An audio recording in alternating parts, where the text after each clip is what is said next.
Hello friends, welcome to defence matrix. तो Indian air force द्वारा एक एक्सरसाइज कंडक्ट कराई गई है, एक्सरसाइज रोटर क्लैप 3 के नाम से, जिसमें थीम रखी गई थी काउंटर यूएएस सिस्टम।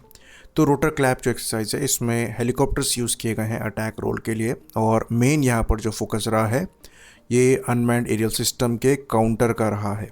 तो इसको लेकर कुछ फोटोग्राफ्स और वीडियोस इंडियन एयरफोर्स के ऑफिशियल हैंडल्स से शेयर किए गए हैं। तो जो वीडियोस यहाँ पर शेयर किए गए हैं उसमें आप देख सकते हैं कि ये हेलीकॉप्टर्स, चाहे यहाँ पर मी-17 हो, मी-35 हो, LCH प्रचंड हो, अपाचे हो, चिनूक हो, सब के सब इस्तेमाल किए गए हैं। और यहाँ पर जो फायरिंग के वीडियोस हैं और फोटोज़ हैं उसमें आप मी-17 हेलीकॉप्टर को S-80 अनगाइडेड रॉकेट्स फायर करते हुए देख सकते हैं। सेम रॉकेट पॉड मी-35 द्वारा भी इस्तेमाल किया जाता है। तो अनमैन्ड एरियल सिस्टम के लिए चीपर सॉल्यूशन देखे जा रहे हैं जो कि इनको काउंटर करने में इस्तेमाल किए जा सकें। और हाल ही के कॉन्फ्लिक्ट्स में ये चीज़ देखी गई है कि एक्सपेंसिव गाइडेड मिसाइल्स जो हैं ये इनको काउंटर करने के लिए सही ऑप्शन नहीं है। तो ये नई रिक्वायरमेंट निकल कर सामने आई है और इंडियन एयरफोर्स को इसके अगेंस्ट में तैयार होने की ज़रूरत है। तो ऐसी एक्सरसाइजेस बहुत ज़्यादा नेसेसरी हैं। अब यहाँ पर ऑप्शन आपके पास ये है कि अगर आपको कॉस्ट इफेक्टिवली इन ड्रोन्स को काउंटर करना है तो आप चिन माउंटेड गन का इस्तेमाल कर सकते हैं इन अटैक हेलीकॉप्टर से, या फिर डोर माउंटेड गन का इस्तेमाल कर सकते हैं दूसरे ट्रांसपोर्ट प्लेटफॉर्म से। तो मी-35, अपाचे और प्रचंड जैसे हेलीकॉप्टर्स अपनी चिन माउंटेड कैनन्स को यूज़ कर सकते हैं, जो कि 20 और 30 mm की कैनन्स हैं। और वहाँ पर आपको जो इंगेजमेंट रेंज है ये 2 से 3 किलोमीटर की मिल जाएगी। और अगर ज़्यादा एक्यूरेटली ये चीज़ आपको करनी है तो आप 2 किलोमीटर ही मैक्सिमम रेंज मानकर चलिए। वहीं पर जो डोर माउंटेड गन्स हैं, जो कि 7.62 मिलीमीटर की गन्स होती हैं जनरली, उसमें आप 500 मीटर से 1 किलोमीटर के बीच में ही इफ़ेक्टिव रेंज मानकर चलिए। तो इन हेलीकॉप्टर्स को, इन ड्रोन्स को चेज़ करते हुए उन्हें टेक डाउन करना पड़ेगा। तो ये पायलट के लिए एक एक्सरसाइज है इम्पॉर्टेंट, जो कि लाइकली यहाँ पर परफॉर्म करी गई है। लेकिन दूसरा एस्पेक्ट जो कि लॉन्गर रेंज में इनको इंगेज करने का है, वो भी कॉस्ट इफेक्टिवली ये गाइडेड रॉकेट्स निकल कर सामने आए हैं। तो इसके बारे में हमने पहले भी चर्चा करी थी कि इंडियन एयरफोर्स को क्यों ये चीज़ बहुत जल्द से जल्द अडॉप्ट करनी चाहिए, जिसके अंतर्गत हेलीकॉप्टर से शुरू करते हुए फाइटर प्लेटफॉर्म तक ये चीज़ होनी चाहिए। दुनिया भर में किया जा रहा है, इवन रफाल से भी इन गाइडेड रॉकेट्स को इंटीग्रेट किया गया है ताकि ये भी काउंटर यूएस रोल के लिए यूज़ किए जा सकें। लेकिन हेलीकॉप्टर यहाँ पर सबसे ज़्यादा इफेक्टिव होते हैं क्योंकि इनकी स्लो स्पीड होती है, तो उनको ये मैच करते हुए हिट करने में सक्षम होंगे।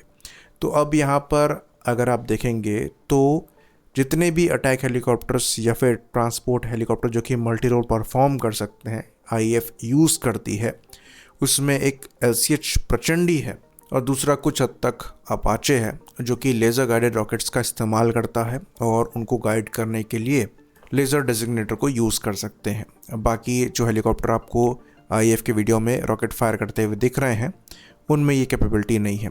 डायरेक्टली बोले तो जो रशियन हेलीकॉप्टर्स हम यूज़ कर रहे हैं उनमें ये कैपेबिलिटी नहीं है।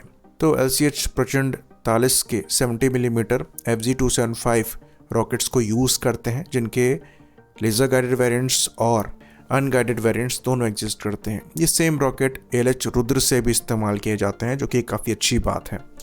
तो यहाँ पर इन रॉकेट्स को आप इस्तेमाल करते हुए लेज़र डेजिग्नेटर का यूज़ करके इन UAS को इंगेज करने की कोशिश कर सकते हैं। मैक्सिमम रेंज ग्राउंड टारगेट्स के अराउंड 7 किलोमीटर की मिल जाती है, एरियल टारगेट्स के लिए 5 से 6 किलोमीटर की आपको मिल जाएगी। तो एयरफोर्स ने इनका इस्तेमाल करते हुए UAS को एंगेज करने की कोशिश करी है, नहीं करी है, ये तो इन्होंने अपने पोस्ट में मेंशन नहीं किया है, ना ही जो वीडियो रिलीज़ किया है उसमें ये चीज़ देखी जा सकती है। लेकिन हमारे पास ये कैपेबिलिटी एग्जिस्ट करती है और डेफिनेटली हमें इस पर काम करना चाहिए।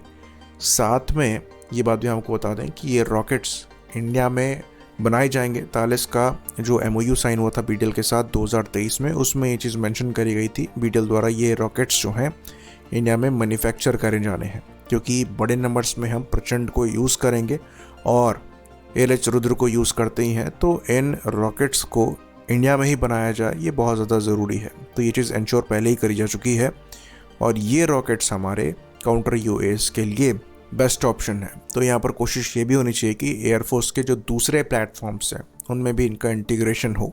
इवन इनको फाइटर प्लेटफॉर्म से भी लगाया जा सकता है। तो ये बात हमको बताते हैं कि बेल्जियन F-16 ने FG275 रॉकेट्स को यूज़ किया है वैलिडेट करने के लिए एंटी-US ऑपरेशंस के लिए। तो यहाँ पर हमें प्रयास करना चाहिए कि अगर हम जैगवार से इनको लगाकर काउंटर US परफॉर्म करने की कोशिश करें तो ये भी एक अच्छा ऑप्शन हो सकता है। इसको हम पहले भी कई बार कह चुके हैं कि ये हमें करके देखना चाहिए। इन रॉकेट्स को हम वैसे ही इंडिया में बना रहे हैं, तो अच्छी चीज़ है कि यहाँ पर हमने ये चीज़ इनिशिएट करी है।